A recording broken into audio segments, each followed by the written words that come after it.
Hello friends, welcome to Gabe in the kitchen. Last week we made the Swedish Princess Cake. This week we're gonna make Gabe's version of the Swedish Princess Cake. For this recipe you're gonna need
light brown sugar. Right, so all we're gonna do to start is get our milk in with our vanilla bean, vanilla pod, however you want to call it. Call it that. Vanilla bean, vanilla pod, either works. Get that in there. And then to my 3 egg yolks, I'm gonna add my sugar and my corn flour. Corn flour, cornstarch, call it whatever you want to call it. Yeah, the original recipe was made last week. I'll leave a link there. You can just check that out. That's the traditional Swedish princess cake. This that I'm making today is not the traditional Swedish princess cake.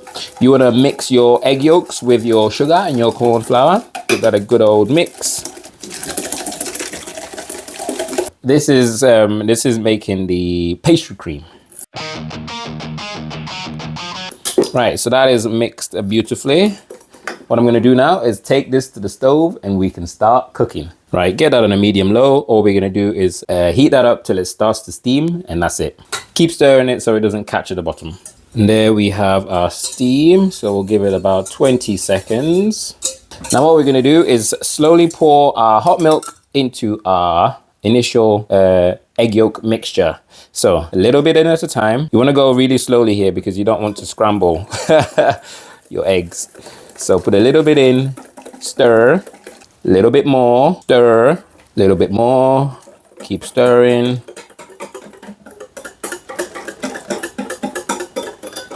And then at this point, you should be safe to add all of that right back into the pan. We're gonna go back to the stovetop and cook till it thickens. At this point, you have to continuously stir because it will catch at the bottom and it will ruin your batch. So make sure you stir, stir, stir. Do not stop.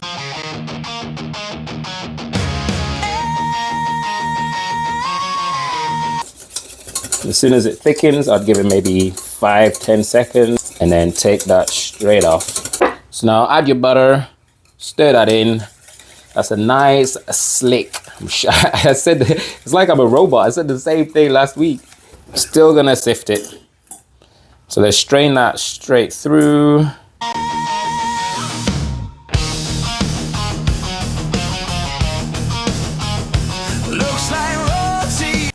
You want to seal this. This prevents the skin from forming, which we don't want because it's not very smooth when there's a skin on top.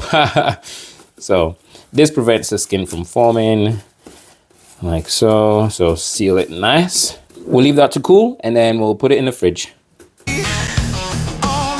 Yet another easy recipe. All you gotta do is, oh yeah, this is the jam. It's a berry jam. You can use raspberries, strawberries, a mixture. This is a medley of different berries. Frozen usually works better, but you can use fresh, that is fine. So get your fruit and your sugar in your heavy bottom saucepan. We'll use the lemon later. We're just gonna go to the stove and cook this. It's that simple. As usual, you wanna give this a stir. What you don't want is for the sugar to start burning before your fruit starts melting. So give it a stir, at least at the start, every now and then, till everything starts to liquefy.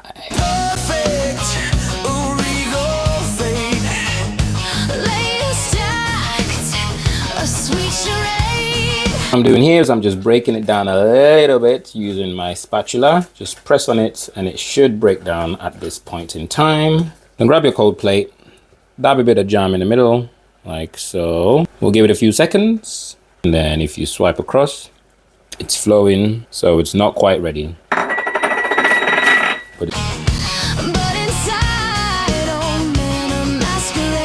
Give it a good old stir, grab a bit of jam in the middle.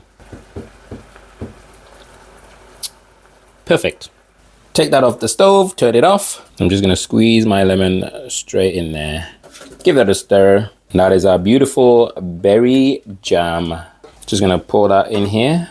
Cover that with some cling film. I tend to leave like a little bit of a gap just so it cools down a little bit. Now let's make our sponge cake. I'm actually gonna make a chiffon. I chose chiffon because it's kind of similar to a genoise cake, tart button, but a chiffon will go better with jam.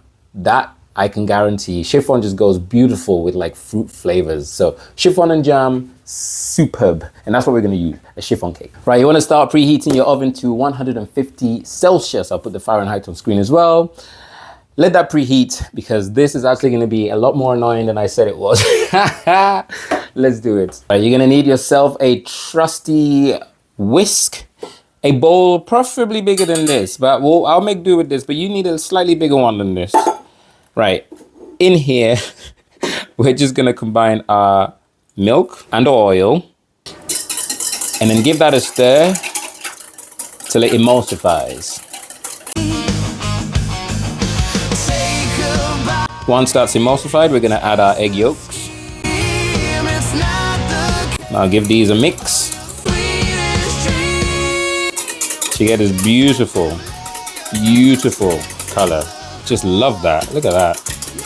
And now this is gonna make our cake flour. So we've got plain and cake flour, no, corn flour, plain and corn flour. Give that a mix. And this is cake flour. Cake flour is essentially, it's got less protein, so it's more of a delicate cake result. You could technically get away with plain flour, but it won't be as fine, or delicate, I should say. If you've got cake flour, of course, just use cake flour without the combination that I'm doing here. And then I'm gonna sift by bit, probably a third at a time. But there's no cream, no sponge at all. Whoopsie daisy, I forgot me sugar. Add your sugar. I'm gonna add it retrospectively, but you're supposed to add it with the oil and the milk. So oil, milk, sugar, because that helps dissolve it. So I'm just gonna have to give it a little bit more of a mixing, but that's okay. Then get your vanilla in there. There we go.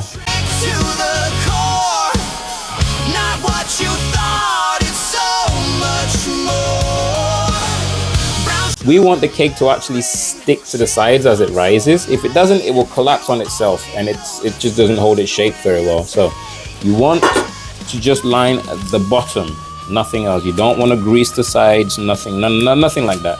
So just line your bottoms.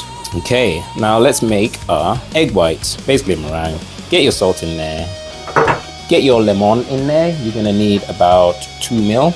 This right here, I believe, is a 2.5 ml. So I'm just gonna measure 2.5 ml of lemon juice. That is fine. And then we're gonna beat on high till we get like a nice bubbly mixture. Once we have our bubbly mixture, we're gonna add our milk in bits, our sugar in bits. So a little bit of sugar. Now go on medium low.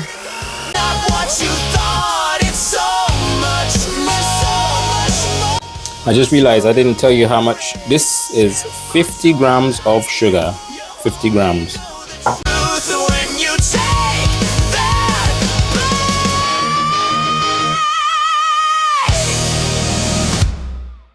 So we're nearly there.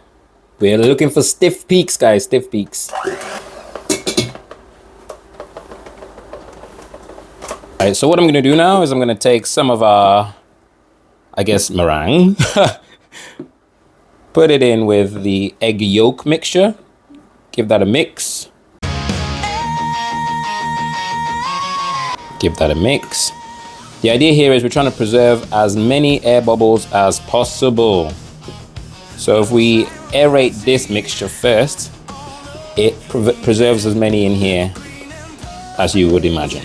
Now we can pour that in, and then I'm gonna use my spatula, to fold that in.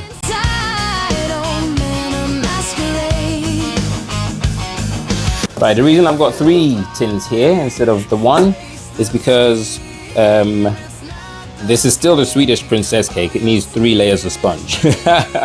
So I've got 3, and it cooks better with 3 anyway. Just gonna divide this.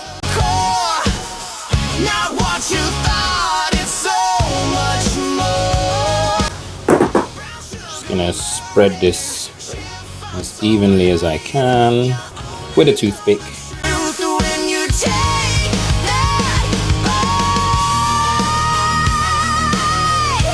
Right, so these are in for about 10 minutes. I did have to rush and take them out because, oh, can you see that? That is beautiful. Yeah, let them cool face down because it keeps its structure if you cool it face down. And this is exactly why you use non-stick. Don't use non-stick because you want it to stick to the side and cling and grow beautifully. So we're just gonna we're gonna leave them to cool. And that is our sponges done. Now let's make our Italian meringue / marshmallow. A stable Italian meringue. Let's do it. You're also going to need a thermometer for this one. Sugar thermometer, candy thermometer, normal thermometer, food thermometer. You just need a thermometer. Right. Alright, so you'll notice it is a substitute for the cream layer, which I found interesting, but at the same time, questionable. So Gabe's recipe is going to change that entirely. So we're going to have an Italian meringue instead, but not just any Italian meringue. This is a brown sugar Italian meringue.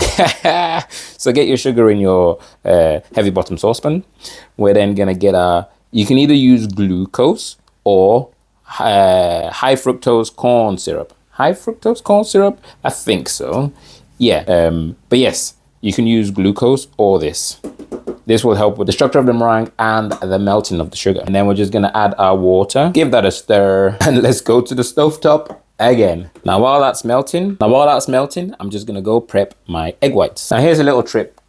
When making a meringue, you know how you can't afford to have any grease. You should know this by now. No grease allowed in anything that's touching the egg whites. So get some vinegar and just go around your bowl. That should, if there's any grease in there, that should remove it. Genius, right? Do the same for your mixer. Yes, you're gonna need a balloon whisk. Then simply put your egg whites straight in there. We're not gonna beat it just yet, and we'll leave it at that for now. Let's go to our sugar. Now we're trying to get this to a temperature of 118 degrees Celsius, okay? When it gets to 114, 110-ish, 110 to 114, we're gonna go start beating our egg whites on high. We're only stirring this till it dissolves, and then we'll leave it alone till it, and then just monitor the temperature from then on. Okay. That happened way quicker than I thought. You want to add your agar and then stir it. All right, we got to be quick here. So I'm going to add my tartar, cream of tartar, straight in. And I'm going to go with a 1/4 teaspoon of lemon, straight in. High temperature, high speed. Beat that in. My vanilla. Right, now I'm gonna turn down the speed and then drizzle this. You don't want it to be touching your beater because it might splatter everywhere. And you don't want it to be on the side of the bowl because it might not actually reach the meringue. So about from here.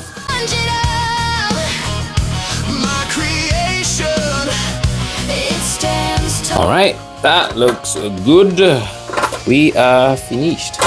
And there you have your beautiful Italian meringue. Let's assemble this cake. Grab yourself a knife and go around the edges just to help with the release. Boom, as if like magic. I don't know if the softness is coming across on camera, but look at that. That's a good cake. Old school. Damn, oh my God. That is actually incredible. Look at that, but this is good. Let's put this together.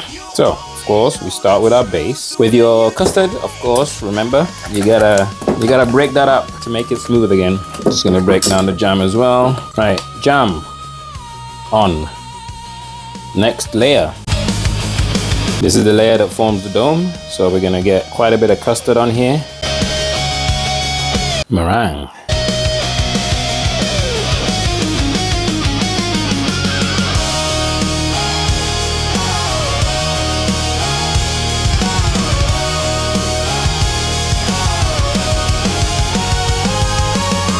Deceptive layers. And let's get our dome on top. Deceptive layers. A trick to the core. Not what you thought. It's so much more. Brown sugar, meringue, chiffon so. If you saw last week, you'd have realized that we didn't have enough marzipan. This time, we have 2 packs. That is called learning from your goddamn mistakes, man. We're still gonna need a bit for the rose. Just gonna color that pink. That'll do, it's a nice pink. We're gonna need about 600 grams of this.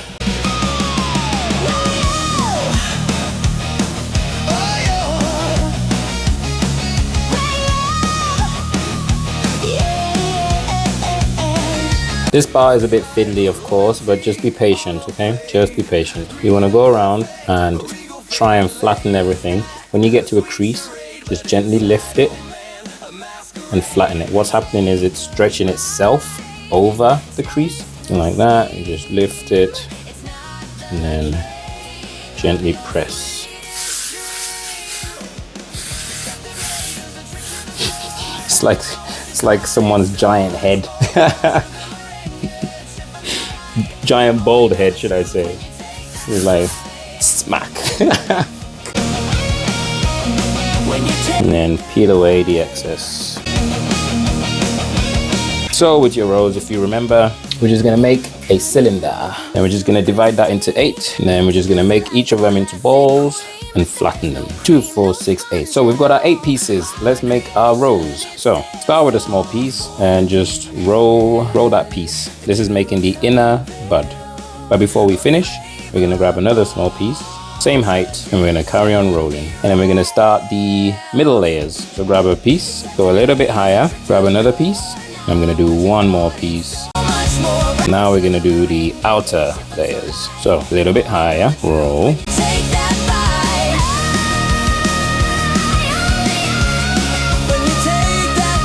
There we have our petals. And squeeze the middle, the bottom, just to cut that off. Now it can sit on the cake like that. Just push down the middle a little bit, just to create something, some kind of seat for the rose, and then have that sit beautifully in there like that. So then grab some icing and then just go around the outside. Try and avoid your rose.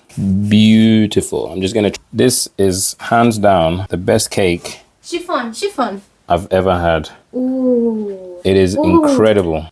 There you have it, guys. Thank you so much for watching. If you enjoyed this video, please give it a thumbs up, leave a comment, and subscribe if you can be bothered. We'll see you next week. Thank you so much for watching. Bye.